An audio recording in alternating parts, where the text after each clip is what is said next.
হ্যাঁ, আজ আমাদের নেট নাই, আমরা কি করছি আমি আর সোনু দিদি?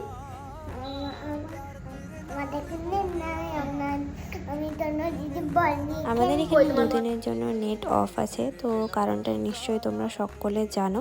তো সেই জন্য আমি সেদিনকে অলিকে সারাটা দিন নিয়ে আসে আমার বাড়িতেই রাখি। তারপরে আমি মায়ের কাছে সেদিনকে ভালো করে মাথায় তেল দিই, কারণ দুদিন ধরে মাথাটা খুব ব্যথা করছিল।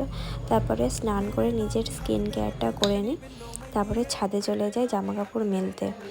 আর আজকে স্পেশালি বাবা আজকে বেগনি ভেজেছিল আর হেভি টেস্টি করেছিল। আর আজকে দুপুরের মেনুতে ছিল ভাত, ডাল, আলুর তরকারি। আর আমাদের এখানে কিছুদিন পরে হতে চলেছে কালী পুজো, তাই এখানে আর কি মিটিং হচ্ছিল। চলছে মিটিং আর আমরা এখানে খাচ্ছি চা। কমেডিতে UNO উনো উনো। আমাদের আর মিটিংয়ে একটুও ভালো লাগছিল না, তাই আমরা এখানে এসে একটা গেম খেলছিলাম। গেম খেলার পরে একটু মারপিট করে আমরা বাড়ি চলে যাই। দেখা হচ্ছে তোমাদের সাথে পরে।